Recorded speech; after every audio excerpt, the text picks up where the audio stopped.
Om Shanti. Good morning. साकार मुरली 15 जनवरी 2022। बाबा का मीठा मीठा लेटर हम मीठे मीठे बच्चों के मीठे मंथन के लिए। मंथन शुरू करने से पहले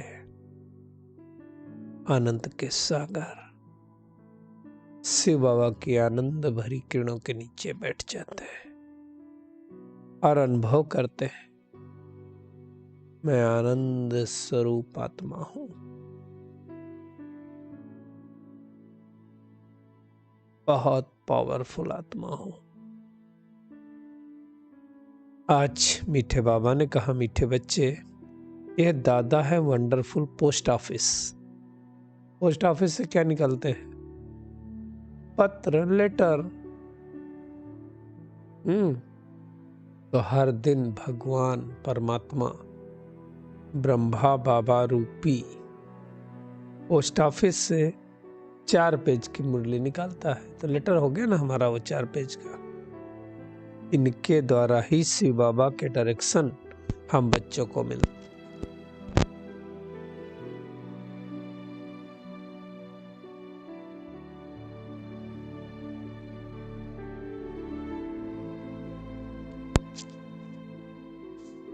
आज का प्रश्न है, बाबा बच्चों को किस बात में खबरदार करते हैं और क्यों?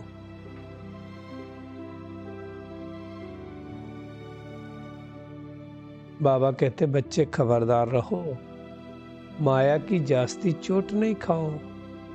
अगर माया की चोट खाते रहेंगे तो प्राण निकल जाएंगे और पद नहीं मिल सकेगा। देखिए, बार बार अगर माया से हम हार खाते हैं, चोट लगना मतलब हार खा जाना है ना। माया जो चाहती है वो करा ले, तो बाबा कहते हैं पद भी नहीं मिलेगा और जो शक्ति जमा की वो भी चली जाएगी। अगर ईश्वर के पास जन्म लेकर और माया की चोट से, बाबा कहते, कोई अगर तन छोड़ दे, प्राण निकल जाए, मतलब बाबा का ज्ञान छोड़ दे, ये मौत सबसे खराब है। बाबा कहते, जब माया बच्चों से उल्टे काम कराती है तो बाबा को बहुत तरस पड़ता है, इसलिए खबरदार करते रहते हैं। क्योंकि माया से हारे हार, माया से जीते जीत है, ये हम सुनते आए। तो अभी हमें बहुत ध्यान रखना है। आज का गीत है, तुम्हारे बुलाने को जी चाहता है। किसको बुलाने का जी चाहता है? परमात्मा को। बाबा कहते हैं, बाप को बुलाने का समय कब होता है? जब संसार के मनुष्य मात्र सब दुखी हो जाते हैं। और दुखी क्यों होते हैं? क्योंकि भिखारी बनते हैं। दुनिया में थोड़ी जानते कि हम दुखी कौन। अगर किसी मनुष्य को पूछो तुम्हारा दुख का कारण क्या है, तो कोई किसको बताएगा, कोई किसको बताएगा, कोई कौन सी वजह बताएगा, कोई कौन सी वजह बताएगा। ये कोई नहीं बताएगा कि हम विकारों में गए, इसके कारण दुखी हुए। एक्चुअली विकारों में जाने से दुख क्यों होता है? क्योंकि आत्मा की शक्ति डिप्लीट होती है, और जब आत्मा की शक्ति डिप्लीट हो गई तो फिर दुखी मिलेगा ना। बलवान आत्मा नहीं बची। तो बाबा कहते हैं, दुखी देने वाला ही है 5 विकार। रावण नंबर 1 दुश्मन भारत का है, जिसको हर वर्ष जलाते हैं परंतु जलता ही नहीं है। रावण राज्य कब से चालू हुआ? जब से देवी देवताएं वाम मार्ग में चले गए। अब जो निर्विकारी भारतवर्ष था, विकारी बना, अब फिर से निर्विकारी कैसे बने? इसके लिए परमात्मा आया हुआ है। तो कब आता है? दुनिया में 4 युग गाए गए, सतयुग, त्रेता, द्वापर, कलयुग। अब कलयुग के बाद जब सतयुग आना है, तो इसके बीच के समय में, जिसको संगम युग कहा, परमात्मा इस सृष्टि पर आते हैं। उसका नाम संगम युग, 5वां युग। इस युग का थोड़ी सबको पता है। इसे कल्याणकारी युग कहा जाता है।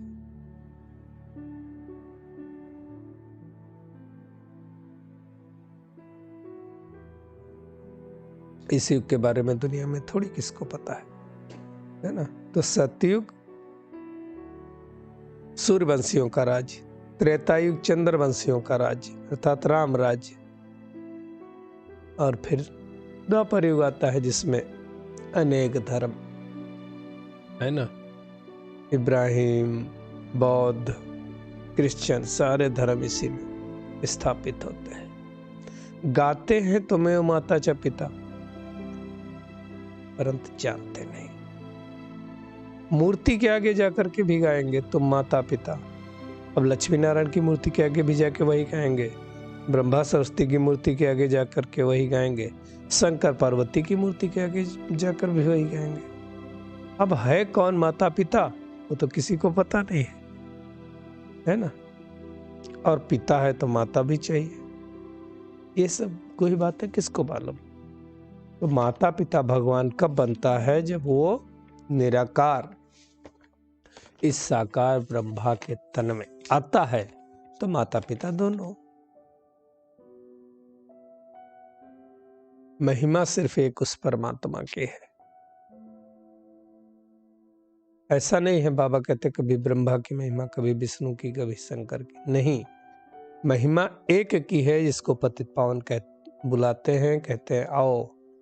वो ही इस पुरुषोत्तम संगम में आकर के हमें पतित से पावन बनाते हैं।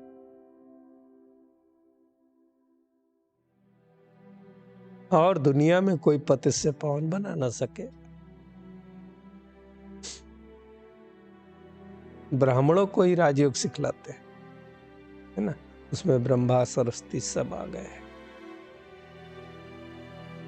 पतित से पावन बनाते हैं, यानी 16 कला।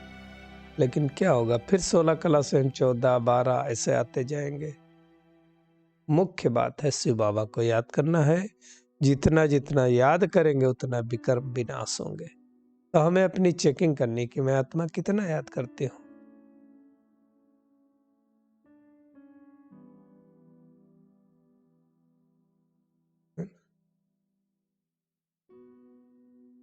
सारे डायरेक्शन हमको कैसे मिलते हैं, शिव बाबा के, ब्रह्मा बाबा द्वारा, है ना। तो बाबा ने आज नया नाम दिया है, जैसे तुम्हारा पोस्ट ऑफिस हो गया।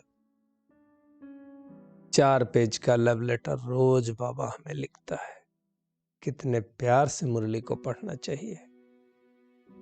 क्या मैं आत्मा उतना प्यार से, उतनी शिद्दत से मुरली पढ़ती हूँ? उतना मेरे लिए रिगार्ड है मुरली का? ये खुद की चेकिंग करना है।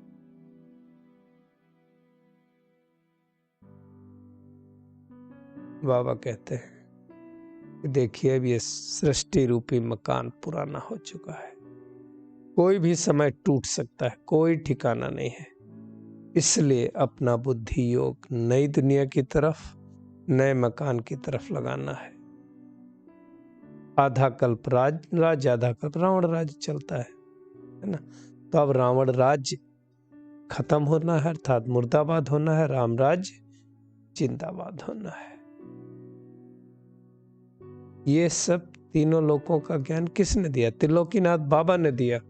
और हमें भी मास्टर त्रिलोकीनाथ बना रहे। बाबा कहते जो ज्ञान मेरे में है वो अब तुम्हारे में है। बाबा ने दे दिया ना हमें। फिर बाबा ने कहा नंबरवार प्रसाद अनुसार तुम विश्व के सतयुग के मालिक बनेंगे। जो जैसा मेहनत करेगा वैसा पद पाएगा। बाबा कहते तुम जानते हो फिर से विष्णुपुरी के मालिक बनेंगे। मतलब पहले भी बने थे, कल पहले, आज भी बनेंगे। ये सबको सिखलाने वाला कौन है? त्रिलोकीनाथ बाप है हमारा, पिता है हमारा।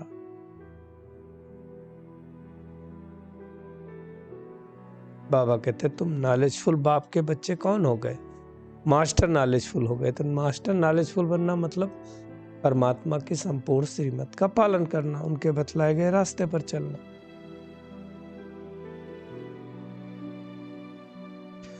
बाबा कहते सिर्फ तुम जानते हो कि आनंद का सागर कौन है, नॉलेजफुल कौन है। दुनिया में किसी को नहीं मालूम कि भगवान कैसे आकर के नॉलेज दिखलाता है। वो तो सिर्फ अमरनाथ की यात्रा पर जाते हैं और हम सच में परमात्मा से मिलन मनाते हैं। फिर सतयुग में आएंगे, वो सतयुग में नहीं जाएंगे, ये समझने की बातें हैं।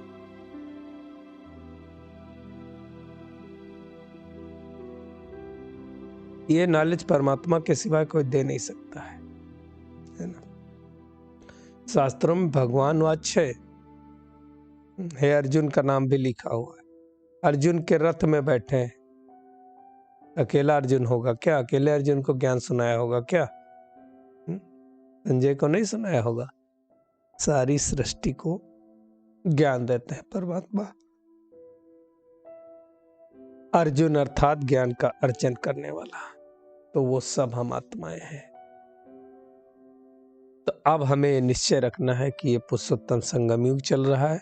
अब हमारे लिए दुनिया बदल रही है, तो दुनिया बदल रही है तो हमें अपना भी परिवर्तन करना है।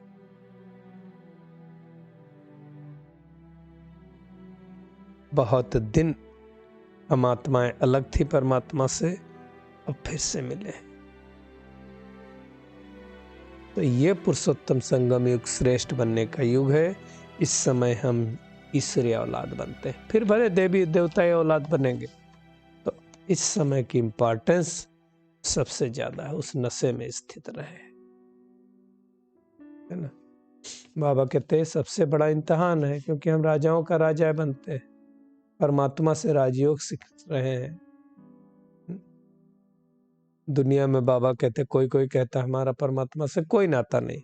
बाबा कहते ऐसे नास्तिक से बात भी नहीं करना चाहिए, लेकिन साथ साथ ध्यान रखना है माया हमसे कोई उल्टे कर्म नहीं करा ले, नहीं तो पद भ्रष्ट हो जाएगा।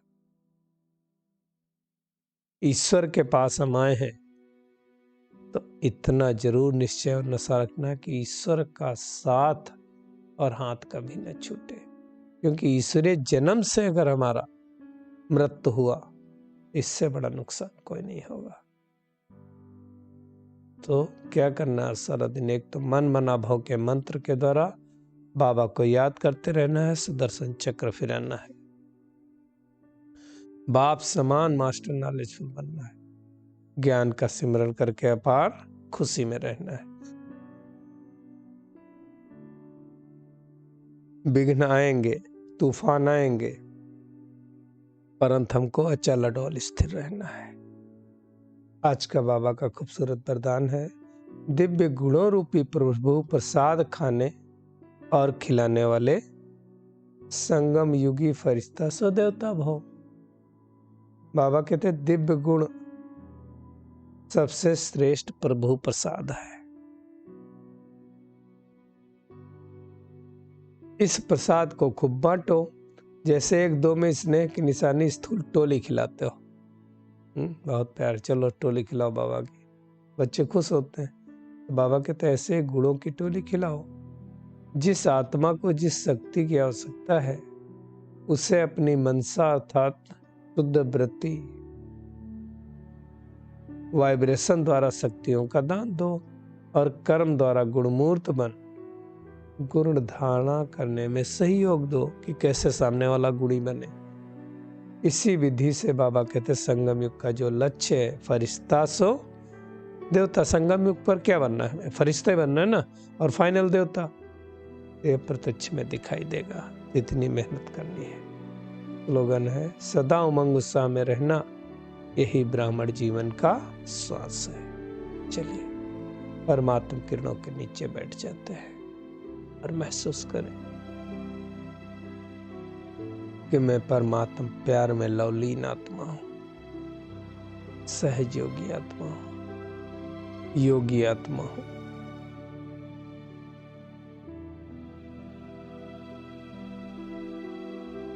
मन और बुद्धि के विमान में, परमात्मा प्यार में, ज्ञान और योग के पंख से उड़ने वाली आत्मा। और जो आत्मा उड़ती है माया के आकर्षण में आ नहीं सकती। दिव्य गुणों रूपी प्रसाद को मैं आत्मा खाने और खिलाने वाली हूं। बाप समान मास्टर नॉलेजफुल बनकर अपार खुशी में स्थिर रहने वाली आत्मा हूं। शुक्रिया मीठे प्यारे बाप दादा, शुक्रिया आप सभी का इस मीठे मंथन के लिए। ओम शांति।